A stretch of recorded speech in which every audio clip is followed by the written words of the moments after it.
Sam, we are here tonight in your home in the dark. Oh. It is literally midnight, maybe later. It is pretty late here. It is we got a late start on this one.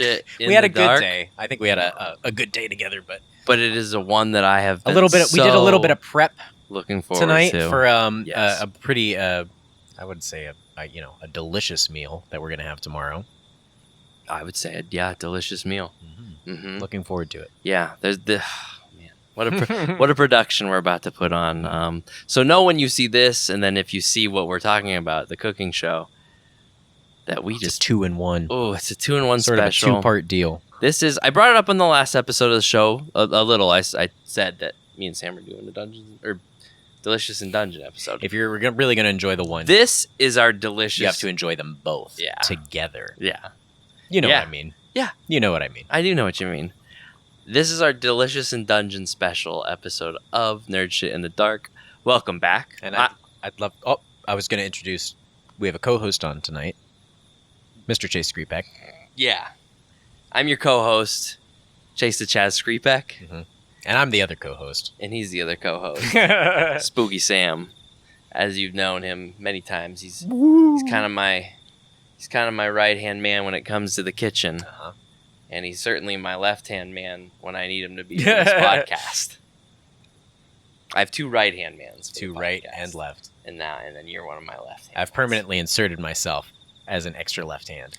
Your face is one of the pictures in the thumbnail for the Nerd Shit in the Dark podcast. So what are we talking about tonight on this Dungeon Midnight podcast? So this one we're good the Dungeon Midnight. The Midnight Dungeon. The Midnight Dungeon reveal. Mm-hmm. Well, Sam, we're gonna start with new nerd shit. The basic starting of the show. But after that, gang, I know most episodes we're jumping around from a lot of nerd shit. We're gonna talk about new nerd shit. And then we are going to be just talking Delicious in Dungeon Meshi. And that's some old nerd shit. We're going to be going hard into that. So that is like the main If we were a normal podcast, that would be... You just talk about that one thing. Well, thank God I have my comprehensive guide. Yeah. Chase, we can grab the comprehensive guide. So also we have this comprehensive guide. Beautiful. The Bible, the Dungeon Bible. It was recently gifted to me. But we also have... Show it to the camera, and this will be a special thing for just the viewers. Video viewers. Maybe if you listen on the other things, you can come and watch the videos. Follow us on YouTube. Insert. But we also have all 14 volumes of the graphic novel over there for reference, if need be. You've got the Dungeon Master. If you are a Delicious in Dungeon fan, even if you're just a little curious about it, I'd say listen to us talk about that, because we're going to get into it pretty hard when we get there. But we're going to start talking about our own shit for a minute, and then, we'll go from there. But Sam has been doing a lot of research and work on his topic, on his new nerd shit, and he's got a lot of feelings, and we're just going to give him the time of day. Sam, tell us about your new nerd shit. Well, yeah, this was a 2-in-1, so if yours is all about Delicious in Dungeon, mine's all going to be about Pokopia tonight, I guess. I'm taking the mic away from you now. I've been waiting for it. This is going to be a bit... That's why I'm the co-host. You were lucky enough. You got to have a little bit of a tour of my Pokopia village. I got to dick around towns, with it. My various... And my big empty... You mostly fucked around in my big empty pallet town. Yeah. I was really just button mashing Smashing through walls with Graveler, which is what we all do, I think, the first thing when we unlock that. If you have... Yeah. Like, you gave me, like, the end game lineup of shit that I could do, and I just ran with it. Like, you had to build to get those abilities. The first time I played this game, I was like, I can use Cut, I can use Transform, I can use Graveler. Oh boy. The Nintendo Switch 2 You've heard of this game, you know it. Has been out recently. I don't know, it came out 2 months ago? Yeah, was it that recent? I think it was like March. I think it came out like March. I'll be honest, it feels like the's a lot of people... Hey, Doug, why don't you check that? Let us know what the date on that is. Doug will get back to us. Okay, Douglas. Doug's our dude. Thanks, Douglas, dude. Yeah. But yeah, I think it's March. Yeah. And Sam, you've been playing it for... It feels like there's a lot of people who've been playing it, longer than I have. But I bought it. It was the reason I bought a Nintendo Switch 2. And it maybe... 2 months ago, I'd say, more or less, I've been playing. On and off. And It's a good game. I like it as far as the cozy game genre goes. And I don't want this to be a strictly, Pokemon fan cast, because it's not all about the one specific, and it's not about all Nintendo either, because I think the Nintendo Switch 2, there's a lot to talk about there too. Yeah. I think it's had a lot of, especially within, talk of raising prices with the tariffs. Yeah. It's kind of interesting the way that Nintendo is now making the Nintendo Switch 2.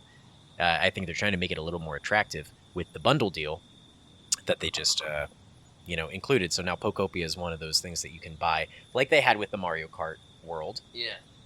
And that was a bundle that you had, and now is sold out. So it's like you could buy the two games at once. Now Pokopia has become, I think, one of their things that is a main selling point of the console. Yeah, and it got me. I was holding out on buying a Nintendo Switch 2 for as long as I could. Yeah, and within a minute, as soon as this game dropped, you were like, I gotta get one now. It's the way that I've described it to people. It's if the Animal Crossing genre met Minecraft, which is crazy, and they put it together under the Pokemon universe. And it's fun. You're creating little homes for Pokemon. As you saw, you got to see some of the villages and some of the. I was pretty impressed habitats. with Sam has 150 something hours. Well, so, not to spoil no that, reason to brag, but with what he's accomplished, wow, they're cool little villages. To know that that's where you get, because I know you start in nothing like that, so you've really built to that, and that was impressive to see. You have civilizations of Pokemon. I may include some living screen together. recorded footage here if I have the time. If we can make it happen, we can make it happen. Sam's got a beautiful little neck of the woods that he showed me today. It's a fun little cozy game if you like building, your own little custom places, and if you like Pokemon. There's a lot of really cool Pokemon in this game. I think they really tried very hard to use a lot of the favorites. Covered all the gens as far as I could tell. They totally did. The fact that they even have 9, I was they used the first full 3, starter evolutions. Charmander, Bulbasaur, Squirtle. It's the first 3 Pokemon you meet. And, it's all about, rehabilitating this world that the humans have left behind. And that's the big twist, is humans are gone. And it's like, what the hell happened to them? We don't know. Nobody knows until they're gone. And, so we're looking for these... What the hell? What the hell? We have a bit of an audience with us here. Yeah, there's a live studio audience for this one, folks. So think of this moment as in the Fresh Prince when they're laughing, when the people are laughing for too long, and Uncle Phil's he's just standing there waiting for the crowd to be done so he could continue the scene. He's making his face. It's like you guys when I had the bloody nose and you all had to just we vamped during Charlie Brown. It was Insider We're window. doing that here on the podcast tonight. They had to do that with me in the one show we did for drama class because I was agent 60, but it was agent 68 or whatever. Agent 65, and it was a clumsy character, and I had to fall on stage, and I actually fell at one point, so I scuffed at my knee and I bloodied the whole stage. Oh no! Cleanup crew on aisle stage, right? It was at the elementary school. My brother witnessed it. Poor kid. Sorry. Keeping that. We're not cutting. No, yeah, no. That's all of that went together very nicely. So, if you ever bloodied your knees or nose, this is a podcast for your you. knees or your nose. This is a podcast for you because sure. We're going to be shedding some light on the subject of Pokemon and humans and Pokemon-human relations. Okay. And I think that has a lot to do with Would you say the future of this Earth? Yeah. You play as Ditto in the game. Yes. You play as a Ditto who transforms into your former human. And that's the first Pokemon you meet is Professor Tangrowth. He's a, Pokemon professor, or he belonged to a professor, which is why we think he's so smart. He's so curious about the world and objects of the humans have left behind. So we learn more, and we start building up. We learn how to craft, and we learn how to create things and create habitats and homes for Pokemon to live in that they like. and it's all about making your best buds comfortable and having a cool little house, and just super cozy little gameplay. But seriously, what happened to the humans? Yeah, what did happen? Where No are spoilies. they? Yeah, that's a very interesting. Where are they? And okay, no spoilers, but do you find out? Yeah, Yes. you do. You find out. Do you find out, or do you find out in like a very Yeah, it's super loose vague. Pokemon way? It's so Fair vague. enough. It's so Fair vague enough. at the end, and I assume they're leaving it open because they may add DLC in the future. Or they may never do anything. They with may it not, ever. but they've been adding concurrent events to the game. There's already been a couple. There's been some event with a skip loom that I missed like way, way early on. Then Bulbasaur's jump rope contest, which I had maybe some assistance with. I'm not going to put anything official on the record, but I did win the gold trophy. All right, I have the records to prove it. And there was also Sableye Gem Hunt. Which is, they're time locked, but apparently you can time travel to them if you change the date on your Nintendo Switch. So it's something that they seem like they have these ongoing events similar to Animal Crossing with, the Easter Day updates, with the bunny days and shit. So, again, if this is your type of game, and I'm happy to have the platform to talk on it for a little bit at least. But yeah, very fun, very customizable. There's 5 different towns and it literally is just a grid where you can destroy or build anything. You can place anything, and it does kind of have a way of making you feel like a god of Pokemon. I guess, yeah. I mean, Is that how you felt tearing holes into my I felt like pallet town? like a crazy god, like a godling, like a god that doesn't know how to use its powers yet, but has all of them. I felt unstoppable. Yeah. But and I didn't know what I was doing. Who do you think chases the most powerful Pokemon? Who do I think is the most powerful Pokemon? I mean, Machamp's pretty jacked, and he's got 4 arms instead of 2. He can punch you 4 times instead of 1. The most powerful Pokemon. I think it would have to be Arceus. I don't know. He's God. Who do you think? It's a good answer. Ditto, I guess. I think it's Ditto. You think it's Ditto? I think it's Ditto. I should have saw. I think it's Ditto because he can turn into anything. That, man. I don't know why I didn't see that fucking answer coming. Okay, It's so cute. Show the your way, work. the way Ditto transforms into the Pokemon is super cute. Mm-hmm. And were telling me earlier he about- can do anything. Ditto's whole kind of He can purpose do anything in this game series. You would say not only is making his friends feel comfortable, Mhm. but he's got the goal of possibly repopulating the Pokemon world. That could be one way to interpret it.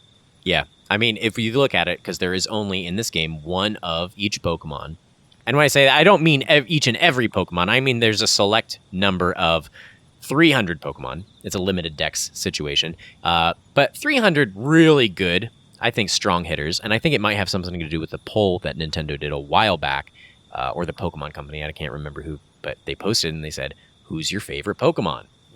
And I bet you, dollars to donuts, if you took that poll and the number of Pokemon that are in this game, I bet you they would line up almost perfectly, because they seemed very hard to include a lot of fan favorites and a lot of very classics. But there's a lot of very good Easter eggs, especially to the first generation of Pokemon, because that's where it takes place. It's in Kanto, so yeah, 5 towns that you get to destroy and rebuild to your pleasure and liking. So that's my new nerd shit on Pokopia. And Sam, Pokopia. correct me if I'm wrong, but there is no I will. Pokemon battling in Pokopia. There is no battling, Not so to speak. even a little. Well, that's What's not a Pokemon game without a little battling? That's not entirely true, Chase. There is 1 or 2 No. types of mini games you can play with the Pokemon. What kind? The first one I would say is sort of a face-off situation, or as the Pokemon like to call it, Look This Way. In fact, we should play a game of Look This Way right now on the podcast. What? Come here. We're going to do this. Just like not on the game, but just together. You and I Okay. are going to do this. We're going to play Look This Way. Oh, You're going to be God. straight on, you and I. And I'm going to say, look this way. And when I say way, I'm going to turn my head left or right. And you also have to turn your head in the same direction that I do. Gotcha. You got it?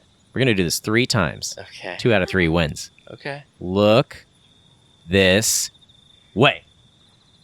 You got that one right. All right. I'm Okay. going to do it again. Yeah. You say look this way. And then I gotta do it. Yep. Look this way. You didn't do What? You have to turn your head on way. Oh, my bad. Yep. Hold on a second. Okay. Look this way. All right. Okay. Three out of three. I'm going to go. Ready? Look this way. This is the games battling? And that's how you battle Pokemon in this game. Oh. And it feels, I think Chase won that one, so we're going to, Chase wins. Da-da-da-da-da. Did I? And he wins. Okay, cool. If you guess the same way as the Pokemon, You win. you win. Okay. Right You win. on. There is a second mini game. If that sounds lame, there is a second mini game. It does sound pretty lame. If that sounds lame, Playing if the that game, in real life was if the not game, any fun. it's I can't even less imagine. exciting than tic-tac-toe because it's only a 50-50 chance. It's not even a 1 out of 3 chance. It's a 50-50 chance. It sucks Wait, you even flip worse a than coin? tic-tac-toe. It's basically a coin flip, yeah. You get to play coin flip with Pokemon. If that sounds lame, and Yeah. if that sounds boring, Oh, to you have another lame thing you're going to tell me about? you get to play hide and seek with them. Oh. And hide and seek is awesome because it is just exactly like Metal Gear Solid. They're hiding under boxes? You can turn into a box. You can turn into a fire hydrant. You can turn into a light post. You can turn into a goddamn building. So they have trouble finding you. Exactly. What about when you go to look for them? The AI is, well, that's not part of it. What? Okay, so you just That's go not part hide of and it. hope they You are don't ever Ditto. find you? You are Ditto. That's They kinda drop boring. you into a point on the map, and you Uh-huh. have to reach the Pokemon Center before the Pokemon find you. Oh, And the okay, best way to okay. do that is to disguise yourself, which Zora teaches you. Of course. The disguising, Of camouflage, course, and yes. yeah. So as Ditto, you have to Metal Gear Solid sneak your way to the Pokemon Center, and then you win like 4 carrots or some shit, whatever the Pokemon give you. That does sound fun. It is fun. I would like to find some Pokemon too, See, it sounds fun. but that okay, that The finding sounds Pokemon, fun, finding but Pokemon is the that's whole not game. a battle. The whole I think game you is finding misunderstood Pokemon. a battle. Well, it's sort of a battle in You that have it's a battle slight of wits. competition. It's a battle of wits and a battle of wills. So I'm willing to beat the Pokemon when they challenge me, and when they choose to challenge me, they can also quiz you, and they say who's heavier, to me or Gyarados, and you're like, I don't know, Pidgey. Who do you think, Pidgey or Gyarados? Who the fuck do you? Who do you think is heavier, Pidgey or Gyarados? Well, is it 1,000 pounds of feathers or 1,000 pounds of? Yeah, Meat. fish and feathers. Yeah. Which one What's weighs more, heavier? 1,000 I don't pounds of feathers or 1,000 pounds of fish? I guess they both weigh the same at that point, if that's how we're doing it. But I'd say it's Gyarados. So I think If I were a betting Gyarados is the man, winner. So yeah, which I you would am. win him, and Pidgey gives you like a berry. okay. So you win. Congratulations. And that's Pokopia. And so for all the viewers at So home, don't and all play the it for the listeners, game part. Just play the building and Minecraft and all that good shit. the gameplay is the building. The gameplay is the building, and that's what is supposed to entice you. There are goals, but at the end, it is just a sandbox game. Mhm. So that's, if you enjoy that type of stuff, I would say, yeah, this game's going to be up your alley. That in mind, the price of the Nintendo Switch is going to go up soon. Right. And you they- did want to get into that. Well, I'm not trying to shill for Nintendo here, and I want that to be very clear. That's not the point of the podcast, and I know we're fans, and we should talk about these things. I like Nintendo. Yeah. the way fans should, and I like Lifelong Nintendo. fans. I've been a lifelong Nintendo fan, and I will continue to be. And I think especially the Pokemon franchise is something that they realize is a big money maker flagship for them. I mean, It's yeah. no surprise, and it's It's- no secret that it came out at the peak of the 90s era, where it's like, collect them all, get the cards, buy both games, get all the Pokemon. This has been a thing of theirs, and it's, of course.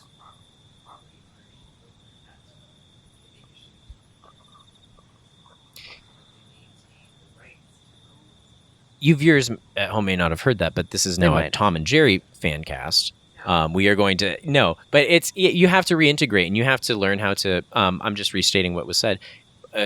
You have to learn how to rethink your franchise.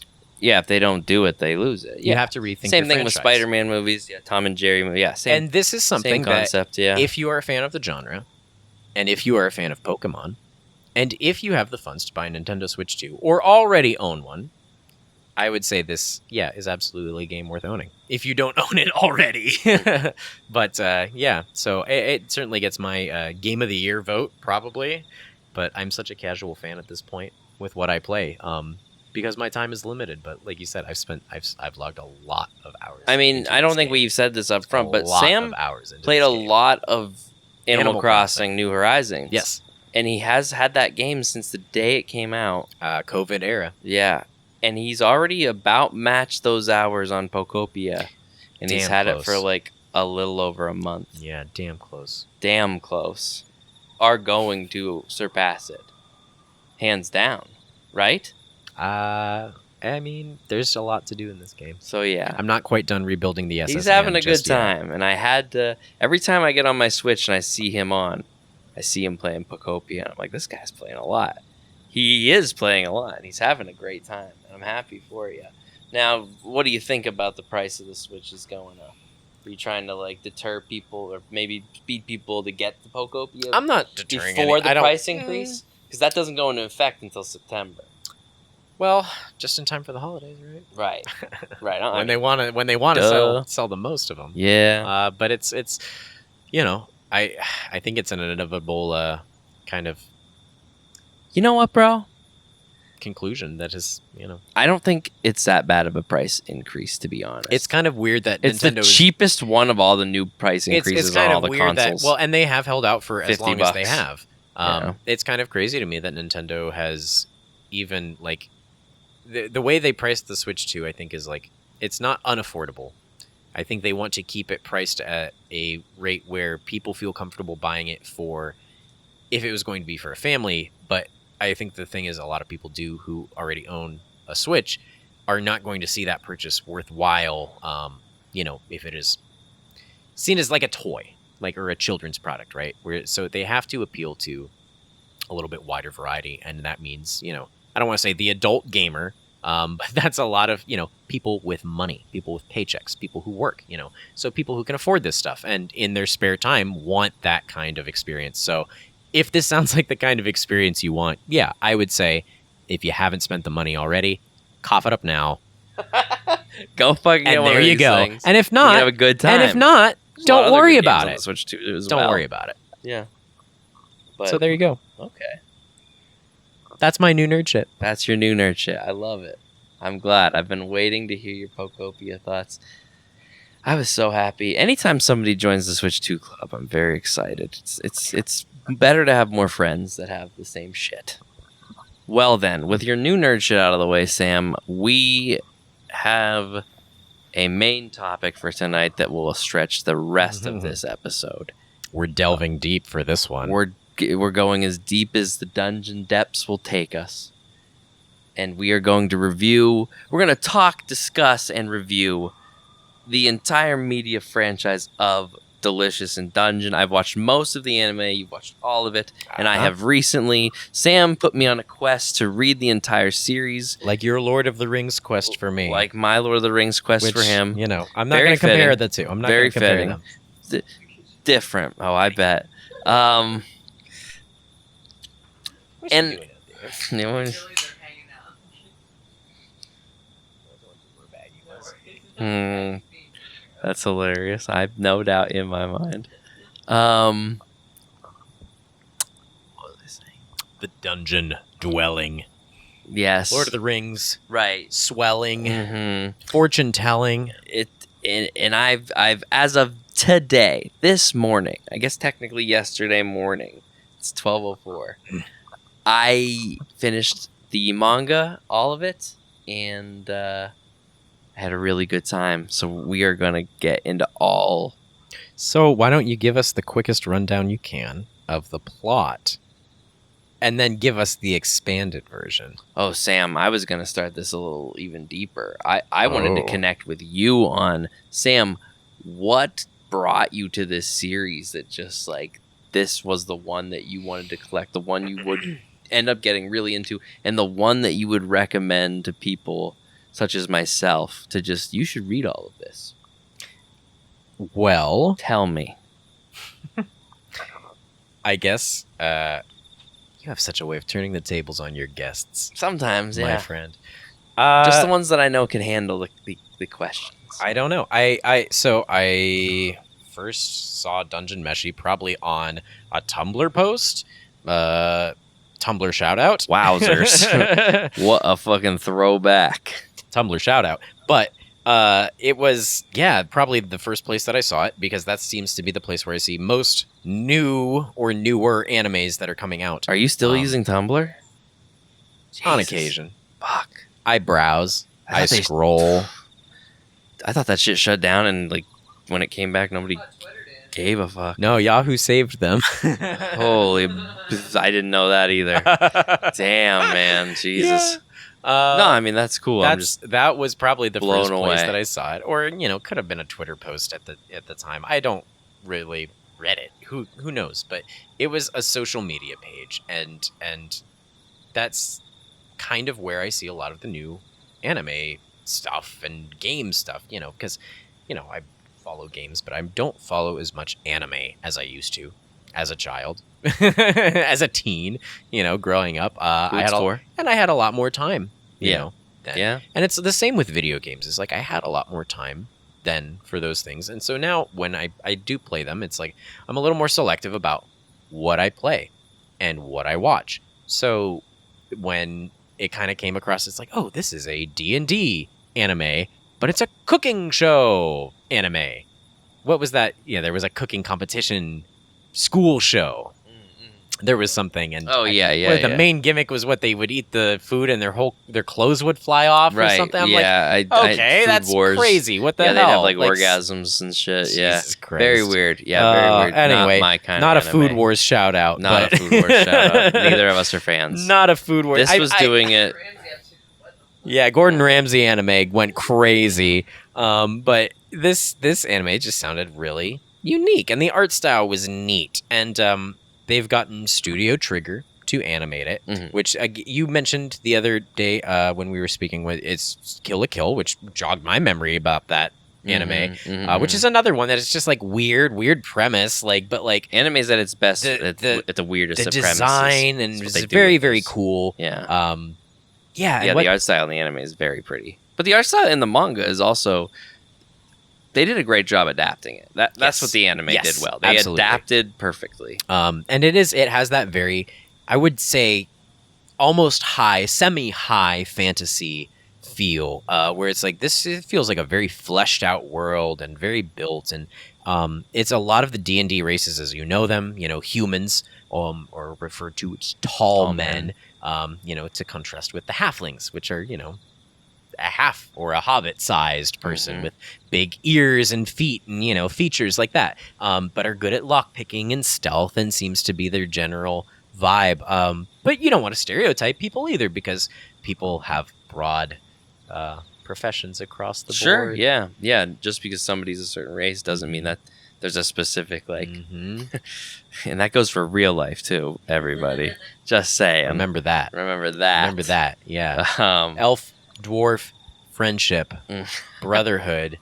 You can learn to get along. And you can learn to, power through. I think Dungeon Meshi has a lot to do about powering through things when they get difficult, giving yourself goals, setting those goals, and giving yourself the means to attain those goals also. And that means setting yourself up for success. And the book does not shy away from dwelling on what that means for us as humans, which means, your base survival instincts, and you have to listen to that as a person. When you're hungry, you need to eat, Mhm. Stuff like that. It's important to,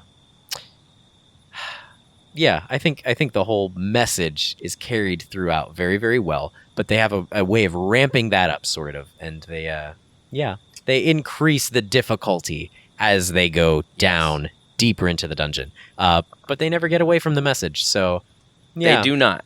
That's They hold to the my premise wholehearted the message. whole way through. Yeah. So tell me your favorite character.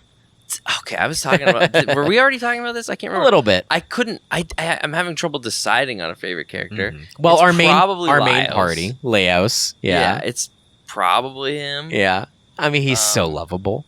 What's not to love about him? Right, but at the same time, it's probably everybody else as well. He's a monster lover. He loves to catalog them. Feels Mhm. very much like he's making his own Pokedex of what he can eat, right? What is edible and what is not. Yeah, he's a very charming main character. He's great. He's and great. he has more depth than like the depth that they get into these characters. It's not like it gets super duper duper deep. It gets deeper than you think they have time for, and you're always happy to like learn more about Mhm. them. And he has a sister who gets ate by the dragon. Yeah. That's not a spoiler, by the way. It happens in literally the first 5 pages. So Right, yeah, that's like the beginning that's premise. the premise is she gets ate by a dragon and they Yep. go into the dungeon to save her. And he's accompanied by an elf who can cast spells and who is a bit of a I'd say she's kind of a misty type, wouldn't you? A Misty type She's is a a good way of little- putting yeah. it. You like her. She's eked because out. you like Misty. She's eked but, out like, by the gross things, and Yeah. she doesn't want to eat the walking mushrooms, and she's But you she know, actually likes him all the time, every time. she's there for the ride, Right, yeah. And She is a there's reluctant. Chilchuck, Mm-hmm. who is your little halfling. I like friend who's- Chilchuck, yeah. Well, without him, you Oh would my be God. you would fall into 100 traps, and Sure. you would die 100 Mhm. times. Mhm. So that's why you have him Mhm. to open the locks that are your clumsy big hands can't open. So And he's great. yep. And the more you learn, he's kind of like standoffish at first, but you learn more about him, and you kind of are like, okay, I love these people despite their flaws. And then gotta talk about Senshi. Like he's the man. He could be the face of the entire series, honestly. Even though Laios is the main character, He should be. Senshi is like Nothing he is gets done. essential. Nothing. if you ask Nothing me. gets done without this man and his Oh my big God. hot pot. His big old cooking pot that Yeah. he carries He- with him. Like Laios is the guy that wants to eat the things, but Senshi's the guy that He's got the knows real how to field make experience, right? Yeah. He's the one who knows how to prepare and cut it. Mhm. the innards of the scorpions and slimes. Yeah, and just shit, and what right spices go on it. he's- It's very fun to watch, and that's why it's really hard for me to pick a favorite character. I remember you saying even early on, like, I'm curious who your favorite character is, because like there's so many even good side ones. Like I like Kabru. I thought he was very complicated. I could not get my hand on who. Like I was like, are they setting this guy up to be like a villain at points? And I was like, no, he's just another guy Yeah. who had a hard fucking life Yeah. and doesn't trust people. for sure. And like you get into him, and like that's cool. Or even like His party always felt to me very much the antithesis of our main for party. sure. It's just like, oh, look at these Well- guys who like they keep falling on their face well, and keep the first dying. couple and chunks it's just of like, their introduction. why do we keep dying? I was gonna text you and be like, I love how there's just this Oh yeah, side you group of people that you can just be resurrected, die. obviously too, But, because like- that's a main plot Right, point. Is like right. death is is not a big deal. in this a series dungeon. that lets you know that up top. Very nice. In this dungeon, death is impermanent. You can be resurrected and you can be recovered as long as they have most of your body. And that most of is the important part because, again, it's up to you how deep you would like to go into the story and spoilers. I think it's fair to discuss everything that's happened up to the anime. We're perhaps. going to what you're comfortable We're with. gonna break off. Right now, we're just kind of saying our basic feelings about the series in general, and then we are going to break off into full spoilers for sure. Oh, a spoiler For- warning for later. Not Yeah. yet. I mean, it's probably coming up soon, but like, I could probably say a few more things about the series in general. I would without love getting, to like, hear them. Too spoilery. No, I would love to hear. I loved, and this I wouldn't say this is spoilery, but I am going to talk about the series as an entire whole. I loved how it like felt. It was very structured as an actual Dungeons and Dragons, or even just more specifically, Baldur's Gate 3 3-act structure. You have 3 acts that and like they're all their own story, and you don't know the other act is coming. I mean, you do when you're playing the video game. You do when you're reading a book because you see how long the book is. But There's one big black page. the way in the middle of next it. arc like transitions is so. It feels like Baldur's Gate. It feels like Dungeons and Dragons. It feels like old anime mixed into one. We're just like, you think we finished a story, and instead we're going to a bigger threat. We save one person, and then the next plot line is even bigger. And just when you think you thought you had that figured out, it gets even deeper. and darker to head you off into the third act. There are points, Beautifully well done. there are 3-act points structure. There are points where, especially when we get to the Golden Kingdom Mhm. arc sort of stuff, where it gets a little, I don't want to say convoluted, but you start having to keep up with, not a little bit more lore, but this is the history of the place. These are things that have happened. This is the history of the dungeon. This is why the dungeon is here. There are creatures not just within To an the extent. not just within the dungeon, but there are creatures sort of controlling and manipulating the dungeon. And there is, a dungeon lord that is assumedly commanding these creatures. So, yeah, that's sort of the premise and the draw for why people want to come here and claim their treasure and claim their riches.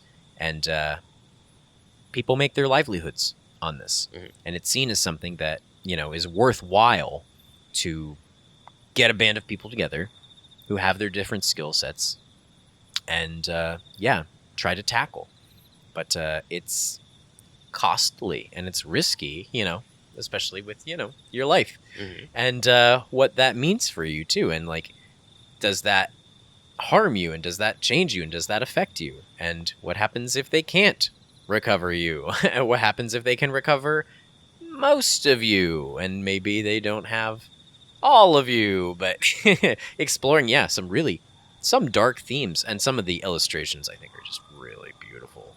Just so beautiful. There's a lot of full cover, Mm. you can tell the ones that he really wanted to pop off with when he did. I will say she. She. Is it a she? Okay. Yeah, it is very important. Ryu Kiwi. Yeah, that's fair. I literally don't know the name of the author at all, let alone what gender they were. Ryoku Kiwi. I wouldn't have figured it out from that either, Ryoko probably. Kiwi. She. Okay, she's cool. She's pretty. I think well versed, and the little book with all the additional content. I think the World Bible is a very nice companion piece. I said it felt a lot like It was an old pretty to look Prima at. strategy guide. Mhm, mhm. Kind of the way that the illustrations look like. I love the illustrated art. Yeah. And all the characters' likes and relationships. I need to and- take a close. I kind of just skimmed it and really just Oh, looked I'll at the let pictures. you. Yeah, don't worry. I should probably read some of it because I'm very into this series. a whole bestiary. 14 volumes. That's not a lot. It's tight. That is It's, not a lot. digestible. I think. It's very easily yes. Oh, like I had to take a break on it just because I wanted to keep it fresh in my mind. I didn't want to finish it because it was 14 volumes and they cover a lot of ground, and I respect it. I respect this series. In a world of when people talk about the good shows or the good things, it's Game of Thrones, shows like that, big, the best, Attack on Titan, the best. Is Dungeon Huge. Meshi like that? No, I don't think so. but And I don't think it will be. and it doesn't need to be, and it's great in its own way. And I don't think it love ever that has the about- capacity to be. Yeah. Because, and especially now, it's over. Mhm. I would love for there to be a renaissance of people who, get really into it and, start creating new content for it and stuff. But it's got its fan base. Mhm. And I think when season 2 comes out, which it is going to come out, they don't have an official release date yet. But Yeah, it's being that's it's being, anime. It's being worked on. Yeah. And it seems like I think it's going to be probably about the length of season 1, maybe a little longer. Even though they're slightly over halfway through the story, I think. I think there's a lot of stuff they can draw out.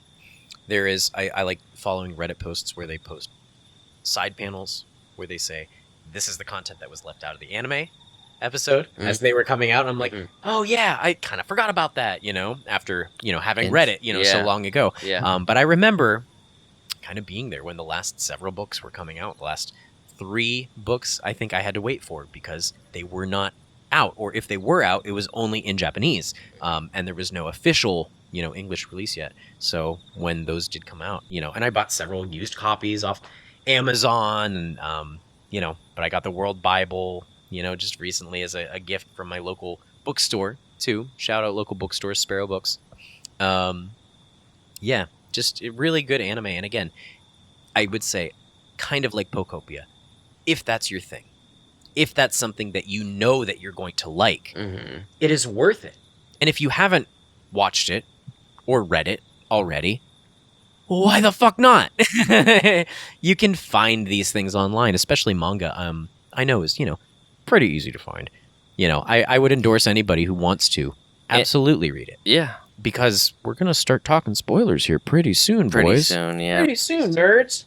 I probably only have a couple little things that I'd have to say that would be non-spoilery, but at the same time, I am kind of just ready to talk about it in more detail. So we're gonna get into spoilers. It's probably the best way to stay on some sort of topic to hit some pieces. But yeah, let's get into spoilers.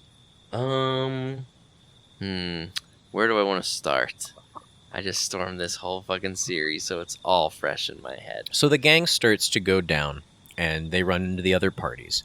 And they run into Kabru a couple times, and they run into Shuro, who you as recall was the samurai, who was Phelan's love interest. Correct. Semi-love interest. He had a thing for He had a thing for her. I don't think it was reciprocal. They didn't emphasize it. The series as a whole does a good job of like making you wonder if there's relationships, but like really there aren't. Not at a lot all. of no, and there's no love really, but you feel like there might be, but it never really People happens. said that there's not very much fan service in this anime or manga either, but I would argue that Senshi is our fan service character. Interesting. I would. And if you notice, he gets a lot of, panty shots. Interesting. It's got to be, they don't call it fan service. He's a when it's handsome man, yeah. and they have to comb that big burly dwarf beard of his sometime. I'll say And this. they do. And the bathing scenes are not lewd. They're very much like, this is maintenance, this is routine, this is something you do as a person to take care of yourself. So I agree with that in the manga. I felt when I watched the anime, because I remember thinking it when I was reading it, I was like, oh, they do a really good job of not making this feel like it's trying to be this. And then I watched the Fallon and Marcel bathtub scene. Miranda, this was one of the only scenes she'd ever seen of the show. And I'm just like, well, this is nothing it's famous like within the Yuri this community. is nothing of what it is like in the manga, nor is it been like this in the show up until this point. So I thought that was a noticeable, like, they emphasized something that I thought they did a good job not emphasizing in the manga on the anime. But other than that, little bit. The manga itself does a great job of not doing fan service. So I will give you Senshi. This show, I think, has a very positive, allyship. Is the word I will use. Which, is not here nor there. But, it's not explicitly against either. And, so that's something that people have interpreted. Has not been officially confirmed. But yeah, that might be a pairing that people are pretty into. Which one? Oh, the bathtub one. Oh yeah. Yeah. It's heavily implied. Sort of, in a subtle a way. little bit heavily, not so super on the nose. Weird. Like, if you know, you know. In I the guess way, that's the only way. In the way that I I think Japan is weird about a lot of things because they don't necessarily feel comfortable showing that explicitly a lot of the time. And, culturally, I don't know if that's something that, I think they have struggled with historically. I don't know until if just recently same-sex marriage was legalized in Japan, or if it is still being advocated for. I honestly do not know the status on that. But, yeah, it's something that historically has not been, super friendly toward. Yeah. But to see that, is cool. Whatever way you choose to interpret it, I suppose, But so they do eventually slay this dragon. Mm-hmm. Yeah. Can I say that? Yeah. No, we're in spoilers. We've slain the dragon. Dude, here's the thing, too. I love that, like, I thought, because I remember you showed me the first episode a while back. You had me check out the manga. I had, like, read the first episode, first chapter story multiple times. So you're very set up, like, oh, they're going to save his sister. Going to save his sister from the red dragon must be, like, endgame.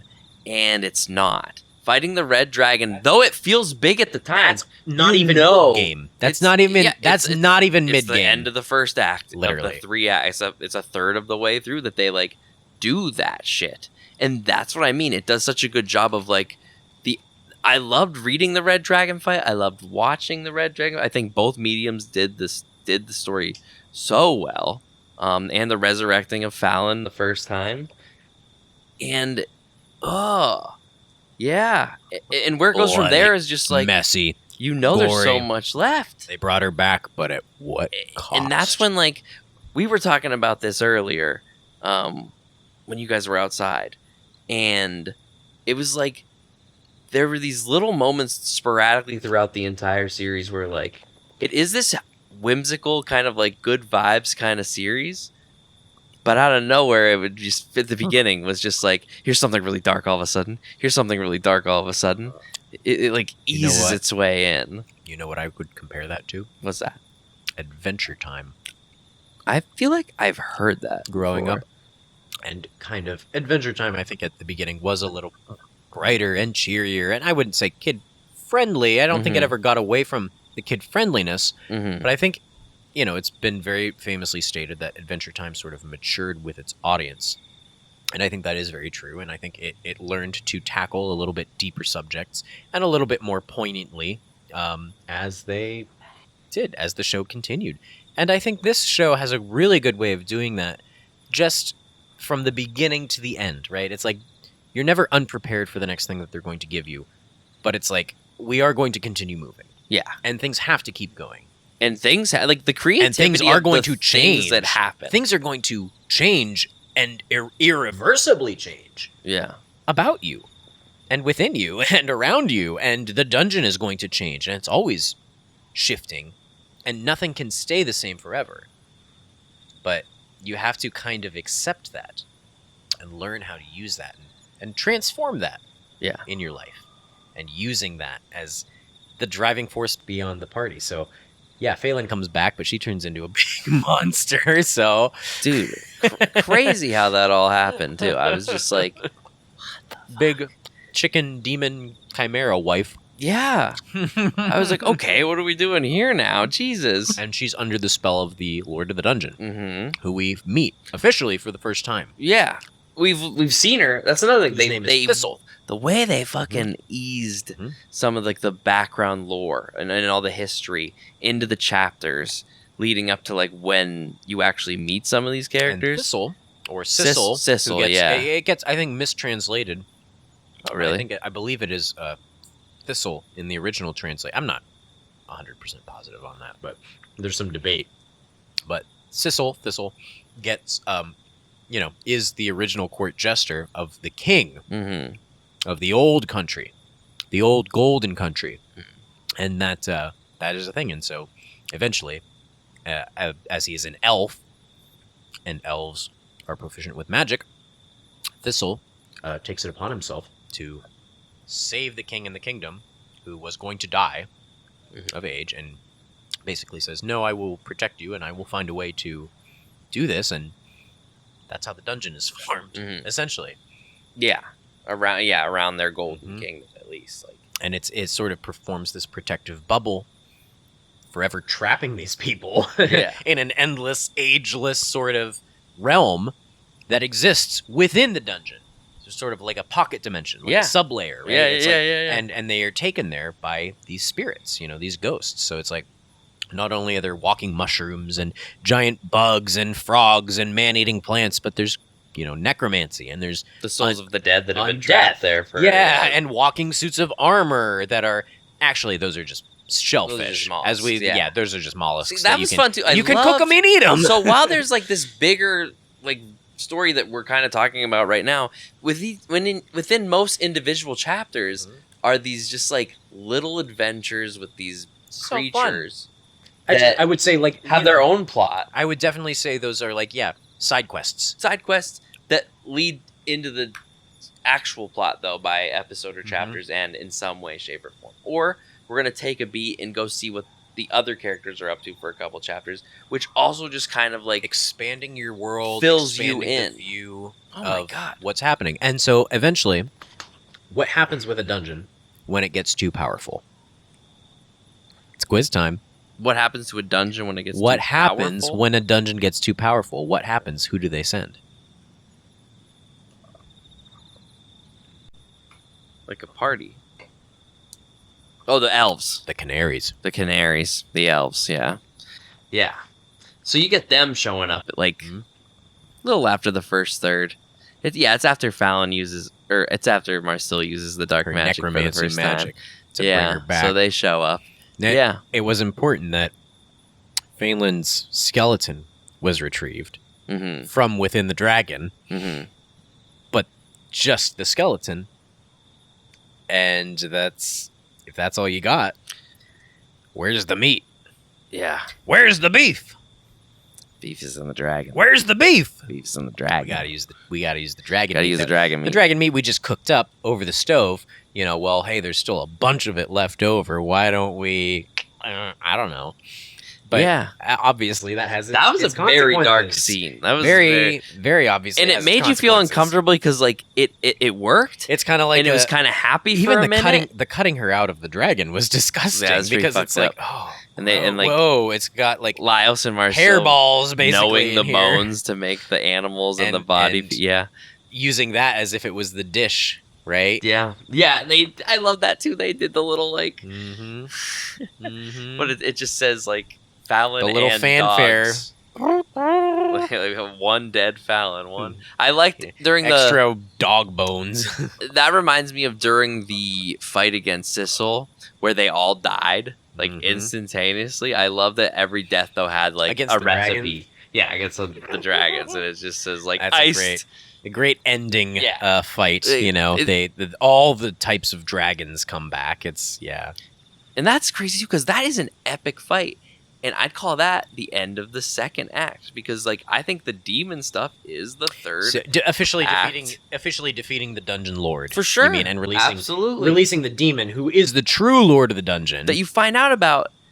So, like, you're seeing the demon him who is summoning them to the interact bottom, with Laios, saying, "Come to the bottom of the dungeon. You shall become the dungeon lord. Right. I shall grant any wish you But desire." they seem like you're told by the people in the Golden Country that like the lion is actually good and you should trust it, and they're seeking it. That's a chunk of the manga is they're trying to find it, and then they finally have some interaction with it. So you're hopeful, and then it cuts over to Kabru and the elves, and the one that has already suffered a dungeon lord's fate. And you get the back history on dungeons, and then you find out they don't straight up say like the winged lion is the demon, but you're getting told this story about demons and how they give you desires because there's a lot of lion motifs throughout this dungeon. You start seeing it, and the more deeper you go, you start to realize it, and then it speaks to Laios directly. Well, and you think it's a good thing. It speaks to him directly through his sword, And then it's not. and The sword. through the book. God, I'm so let down with the sword being like a bad thing in the long run, actually. I want to point out a fun little. As I was reading these, they have characters for literally profiles on everybody. Some of them are just one page, but they all get their own little comic strip to go along with them at least. Mm-hmm. And as we get through the characters, I'm going to get to the Dungeon Lords page. And I'm just going to let Chase look over it real quick. Stats unknown. Oh, God. But he's No data. yeah, he's a pretty powerful beastie, and you come to learn that his whole deal is he wants to create the wishes for other people. He wants to fulfill them. And it starts off messy, and he doesn't know how to do it. And he's just like, yeah, people are greedy and impulsive by nature. But he learns how to construct this labyrinth, which is sort of forever fulfilling and granting people's desires. Which is what the dungeon is. It's continually giving you loot and treasure, and that's his whole deal, right? Yeah. He wants to lure you in, to bait you with bigger treasure, to give you a greater payoff, but to keep you coming back. Almost like gambling in a way, isn't it? I don't want to make the metaphor, because I don't know if that's what the author was going for, but it's similar to that, and I think it's, worth noting. Yeah. And you know what?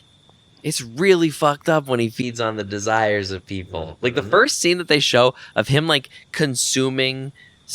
Like, that's when they really confirm visually when he's the villain. Is when he starts eating Sissel's, Absolutely. But that's the first time he's really acted, and I it don't feels think even fucked up. the party did not want to kill Thistle. No. I don't think the party was ready to like if we will do what we have to, but at the end it's like, hey, we understand that you've been sort of not all manipulated by this in a way, and then it's like, okay, here comes the real big bad, right? Like that was the mini boss, the one that Ganon was puppeting, and here's Ganon, for sure. So his design is just so cool. The horns, the wings. Oh yeah, like he was cool just as like the normal winged lion. There's one, and then he got demon the yoke up, and I was like, fuck. One page in the manga where Kaburu's telling his story, and it's like the demon that just opens up the world, and it's like a 2-page centerfold, and it's just like he's rising up out of it. Oh, it's amazing. So very beautiful stuff, and all the while, all this crazy shit we're talking to you about, the series never loses its whole thing, which is like, yes, their mission was to go save Fallon and do the dungeon shit, gotta cook, but they have made it very clear that making food out of these goddamn monsters is what the priority numero uno. Priority number one, but also saves the day, is how they get through and against sort of demons. Like, sort of using what literally you to the have. point where beating the demon was eating it and making sense out of like, and it sounds cheesy when you just say it like that, but they then make sense of a scene for you, and you just go, oh my god, yeah, eating woodwork in this scenario, and it's like it's genius in its own way. It's just the way that we have to use what we have at our disposal, and not being greedy, I think, is another message here that we had to, like, with the way Senshi treats the earth golems. He says, no, this is a sustainable way of me harvesting fresh vegetables down here. They grow on the backs of these earth golems, and it's it's a way that he's learned to work in tandem with the creatures. And not just take what he doesn't need, and to hunt, to reduce population, but it's you're working very much with the environment, and I think that's another very powerful message to take away from that is like, there's a considerable, for like how goofy it can be at times, there's a considerable amount of like deeper subtext and like messaging very much in this series, which I like it a lot. Like, you don't have to waste a lot of time in manga panels to make me feel those feelings as I'm reading it, and that's impressive, and that's what I want in my fantasy. Do you want to talk about how they save Phelan again? Yeah, I'll talk about all of it, because I think that's so cool. Oh, of course.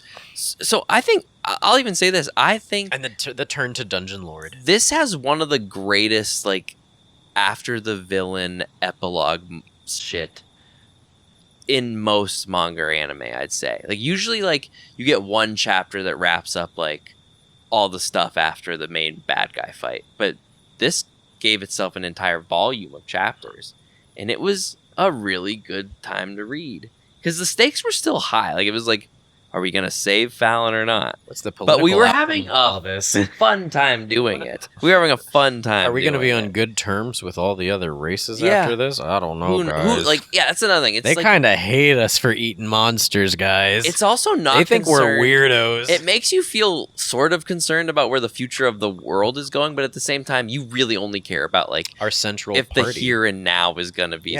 What's solved. our core group of really 5? Because Itsumi, who joins the party, Right. I think just love her. She becomes She's a fun part of character. it, and she's a later addition. I think she's even after not the halfway point, but she's about the halfway point of the story in which she joins. She breaks away from Shuro and his group of family servants, I guess. Sure. Yeah. And she was cursed. She's neither a cat nor a girl. Yeah. She's both. Yeah. She's literally a beast folk. She's a beastkin. Yeah. Who is was cursed to be part cat, who was becomes half human, and so she but not quickly. I think she is very standoffish at first. At first, yeah. But You watch in the way that friendship cats and are, love grow, and you can tell just by the way that she's written that the author is a cat person, right? Sure. And she very much is, like, Yeah. from what I know. She kind of has that standoffish thing, but like lets herself be integrated and kind of like has to learn that the way you are, being being so independent, it's like it's not going to work for you. It's not going to be sustainable for you. We are stronger together as a unit here, and they do. It's 5 fingers on a hand. I think is this 5 points of the party, and they are all bringing something that they would have been lacking otherwise. Yeah, and they emphasize that when party members do break away. Sure. And they, I think that's Leos, he is headstrong, and he's our tank more or less, right? But he's got this knowledge of monsters, but he's got this hyperfixation about it too, and he can be single-minded, I think, and a lot of people look at that, and I think they take that poorly of him. But that single-mindedness is like what kind of solves a lot of their issues. Focus on the task his ahead. ability to be like, here, we could eat this, and people are like, what are you talking about? He's like, let me explain why eating this is the answer. And you're like, yeah. You, even as a reader, like, things don't always end in the most epic kind of ways, but they do end in a way that make you go, yeah, that makes sense. And thank God. Sometimes I'd rather have things just make sense. And in this series, a lot of those things, all of them, made sense. I was like, okay. Yeah. Eating. That is the goal here. Dungeon food. Yeah. Delicious dungeon food. There was many chapters where, like, you'd get just 1 or 2 characters together to watch that, like, companionship grow. I appreciated that. It's a very tight 90-something chapters that does cover a lot of ground. It's kind of baffling to me how much gets developed in just a little bit of panel space. And how much they leave open-ended too. Sure. I mean, how much, and the World Bible, if you browse it or are able to like find some of these comic strips that really do expand the lore, and they expand the relationships between characters, and some of the reasons like costume decisions would have been made, and it's just like, why does this character dress like this?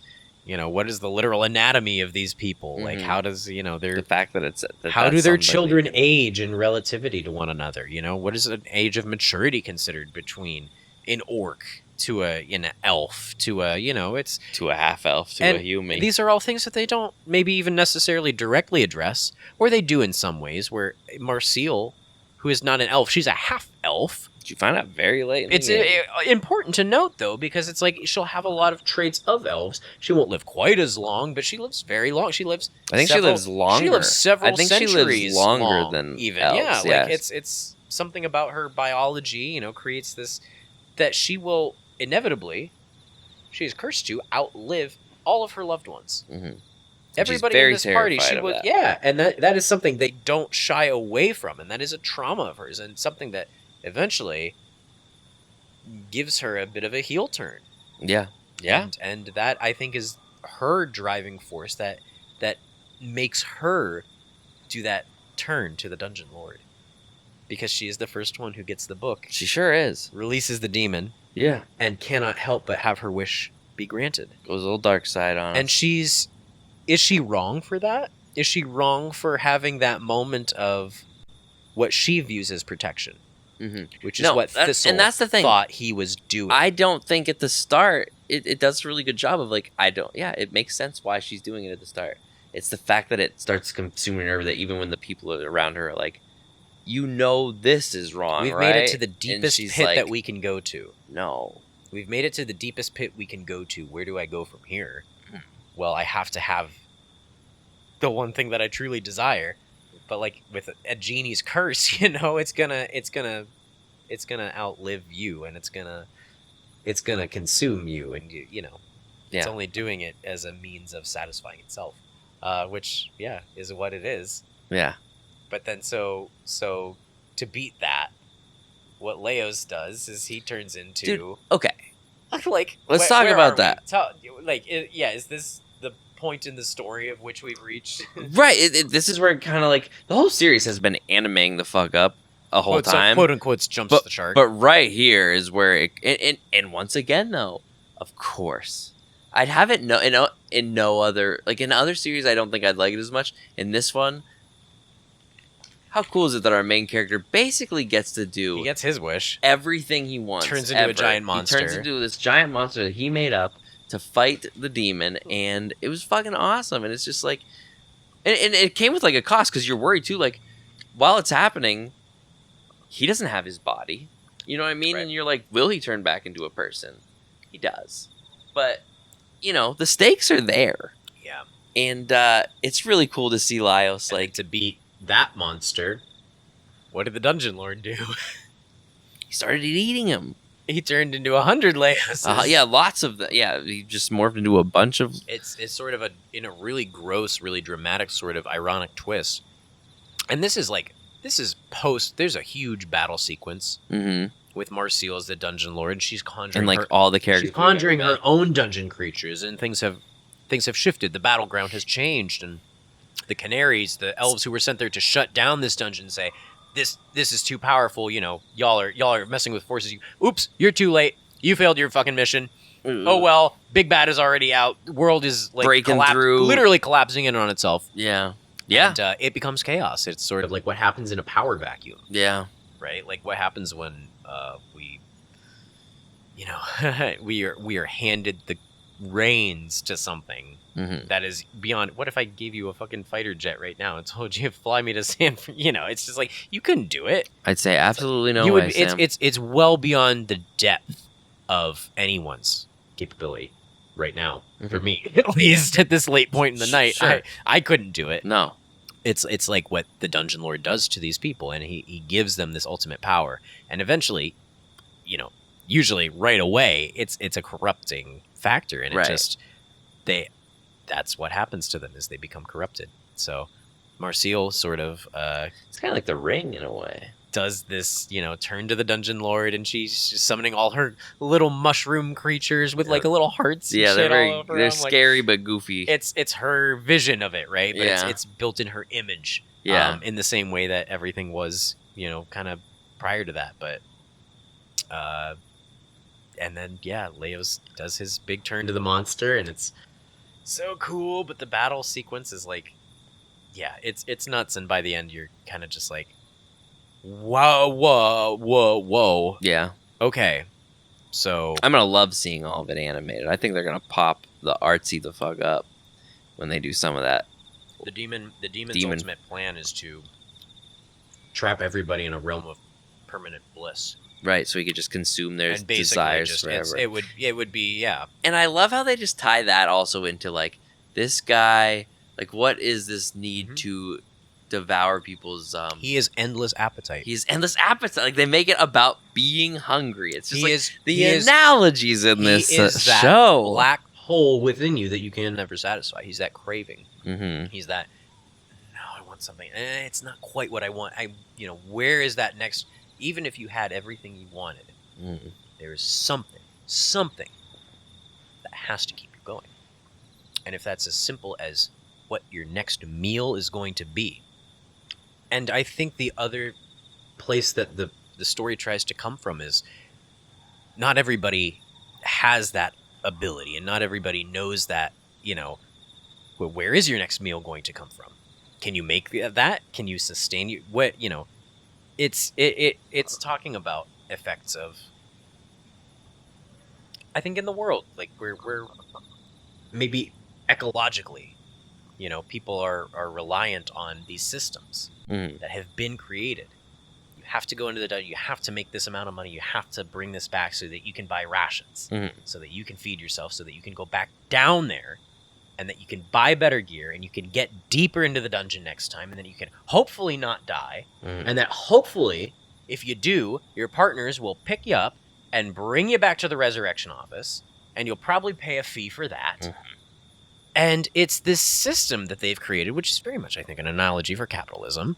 And it's sort of this death march, just where it's like, but the book questions, it's like, well, but what if there's a better way that we could help each other, that we are sustaining things, and we are, able to change the way that systems work. And I'm not saying that we're going to tear down the dungeon brick by brick, one at a time. The dungeon is always changing. But there are forces at play that want to keep it the way it is. And I think this is all stuff that I think it is very deep. Yeah. But I think it's nothing that is not able to be handled by your audience. certainly, I want to give the nerds some credit Sure. for being able to see beneath the surface level and to delve a little deeper Deeper into the material and say, hey, maybe it's as simple as just having a party in a dungeon and, going down and defeating the monster and, but it's obviously not. And there has to be a reason that works are written. And what is the author trying to say? And I think there's a great sort of cohesion of themes here where we're not just talking about one thing, but, it's about many things, and it's about how many parts can make one thing better. And yeah, and I don't my think honest thoughts. I don't think there's any more proof in that more than the manga itself, man. Like so You- far, the anime you has see it. really, yeah. Oh yeah, I and mean, the anime. I just mean the content, I guess, in general. Mhm. Like just everything Sam just said. You'll get it if you just read it or watch it. You'll be like, yeah, I totally get what you're talking about. well, Like, to just like lay the it proof out is like in the that. pudding. They even discuss it. They say Why? the very reason they start at the beginning.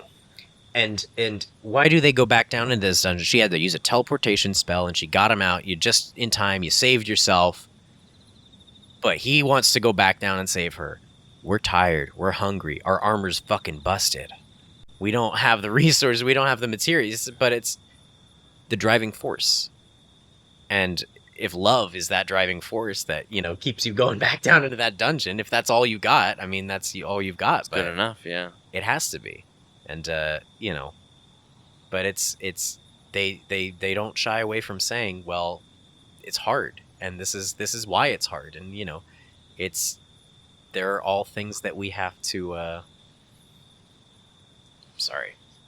yeah, I don't know if you're picking that up. Probably a little. Know what I'm saying? Yeah. He's just sitting at the light. He's ready to Fight. He's ready to fucking make a loud noise. This dragon's about to roar, baby. We'll wait for him, I guess. So did you? My ultimate question is, you liked the book. I like the book. You liked the book. You liked your time I was with it. pretty into the series. It got me back into another fantasy phase in my life. Mhm. Like it was cool to like start, like I got into that, but that made me like start looking into other fantasy things as well. So I've just been like getting really into fantasy right now. And it's thanks to starting and reading through this. It's like I said, I don't have a ton of time for games or animes in particular these Yeah. days, but I manga, you can kind of really- read at your own pace. really got into this one. Mm-hmm. And the fact that, I wanted these mangas as they were coming out. I'm like, I gotta have the next one. I gotta see how this ends. Yeah. And it is so. Satisfying the way it ends. Do you want to talk about the epilogue ending Yeah. at all? Like, I think we Yeah, I probably think should. I think it's crazy. I love that Lyles becomes the king. I also love that like his curse is he's just always hungry and nothing he- fully fills him. He eats the That demons is such a sad.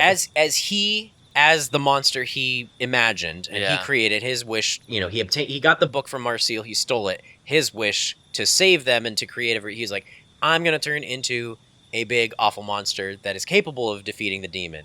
And the demon's like, bitch, whatever, I'll just eat you. But he's like, no. He scribbles in his little notebook.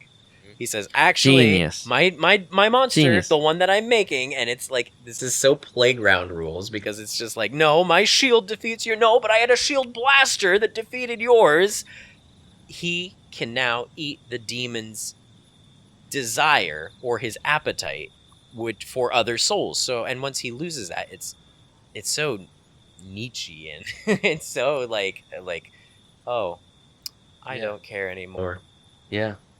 Bye. Wow, that ate all of the motivation I had. You just, the one thing that I had, which was to eat every person on Earth, is now, Is I gone. no longer wish to Yeah. do it. So, But I curse you.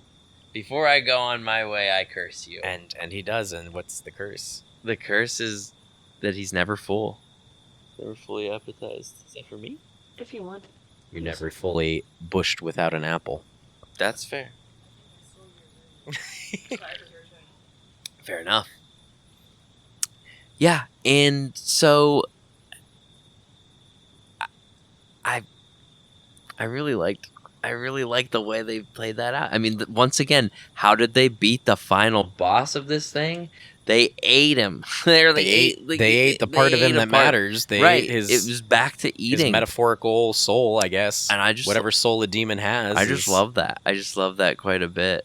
And that's when because that's the end of volume 13. So I close that volume. And we've peaked, and now we have to drop off Mm-hmm. from the stakes.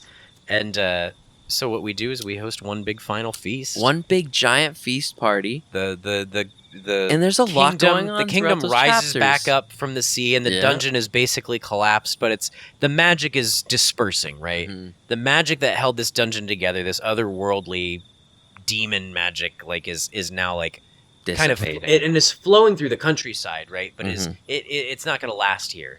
But as long as it does, it's like, well, okay, I guess we'll see and we'll find out. But there are no monsters that live in the country anymore in this kingdom, and that's because of the curse. Yeah. And that's what Leos is, the monster lover, the one who's like wants to catalog and taste and collect, and some monsters are better than others, but he loves them all in their own special, unique way, which I just think is so cool. It's cool. It's quality guides him through the whole. It's like it's not a noble one. It's just it's kind of a weird one. Because he's a weirdo, he saves that he becomes the king. Weirdo If you would have told me at the start of this, oh yeah, he's gonna become the king, I was like, really him? No, like I love him, but by the end, I was like, why not? Makes sense. Like I am accepting of this. I think there's a comic in the book that explores like the Demon King arc, like what would happen if he did become the Demon King and have to, interesting. But yeah, he's a pretty noble guy, and at the end, they've saved his sister by putting her on ice, essentially. The chicken guardian demon woman, we can't kill her, but also because she's got a human body on a big giant dragon, she's got a human head, she can't physically feed herself enough to sustain her giant dragon body either. Mm-hmm. And we couldn't keep her that way even if we wanted to, which why would you want to? No reason. But she gets put into the freezer, into deep freeze, I guess, essentially. And well, we got this big frozen chicken out back. We only need the top half to and we gotta eat and digest all the rest of it. You guys want to help? So we do a big old cookout party, and they'd make multiple different types of Faligan, I think is what they call it. Dragon meat from my sister's rump. Yeah. Rump roast a la Red Dragon a la Phelan. And while it's being made and like before even the eating starts, there are these like little mini art. Like I think Inazuki, is that the cat? Izumi. Yeah. She goes around and like talks to every character about like what they're going to do after the fact. I think she doesn't know what she's gonna do. Right, and that's kind of like, but you get these like really deep scenes as she's like going around talking to everybody, and I really appreciated that. That's why the epilogue, it didn't feel rushed. It felt very just like nicely paced, and like they saved Fallon, and I love that they were like, they try to make you believe that Laios really thinks that his deepest desire was that his sister would live, but then it's very like they just kind of joke like that's actual desire, and you believe like you're right, it's probably actually not, which is why she's able to come back, because it wasn't his biggest desire. His biggest desire was to eat monsters. He doesn't feel appetized anymore. To live in a world with monsters. Yeah, specifically, because in the Golden Country, in that beautiful plane of existence that the soul created, his little snow globe or whatever, it was sort of that peaceful era where monsters and humankind did live in peace and synchronicity. I think is the word. It's very late. I apologize if I'm saying synchronicity wrong. You got it that time. Then.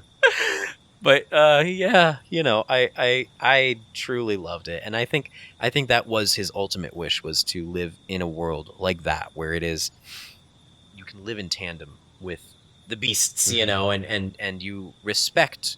If you don't understand each other, you at least respect each other, and all the other characters just had so much. I loved learning more about Senshi's backstory and the way he was as a child and the trauma he suffered at losing basically his entire family.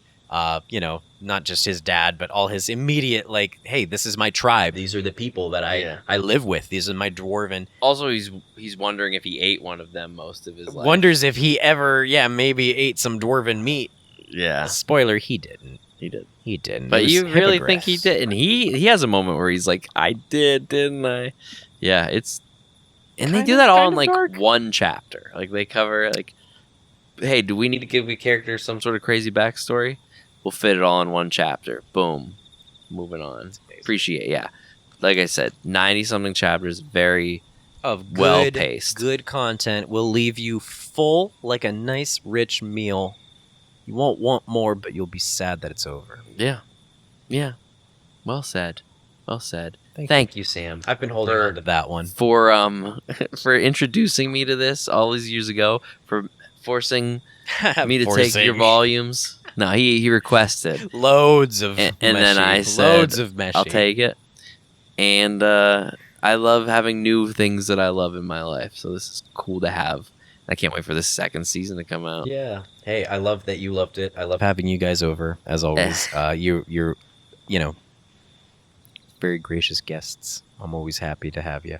And he's getting a good Yelp review tonight. I'm happy for the things yet to come, and I'm happy for the next meal that we may be able to share together. Yes. And breaking bread. We do. We certainly got to get our rest tonight because we got a big day of hunting tomorrow. So, shitters, thank you for sitting up with us tonight. Thank you if you're a Dungeon Meshi, Delicious and Dungeon fan. If you're watching this in the middle of the day, it's not the real experience. You have to wait until midnight to watch it. And just start. Exactly. Yeah. Exactly. Yeah. But feel free to watch it anytime and let me know what you thought, because who knows? I think we went into pretty good detail with a lot of stuff. So if you're a Dungeon Meshi fan, this one was for you guys. If you're not a Dungeon Meshi fan, we spoiled what the hell are you doing? You aren't, and you skipped past Come these. on. You only listened up to the spoilers and then came to the end. Watch it. It's good. Damn Read it, son. It's good. Find a way. Yeah, Sam, anything you want to say to the shitters before we duck out? No, I was going to quote like the last line of the book or something, but that's no. With that said, Keep on eating. Good night. Sleep Keep on tight. dungeoning. Don't let the shitbugs bite. We will see you guys soon.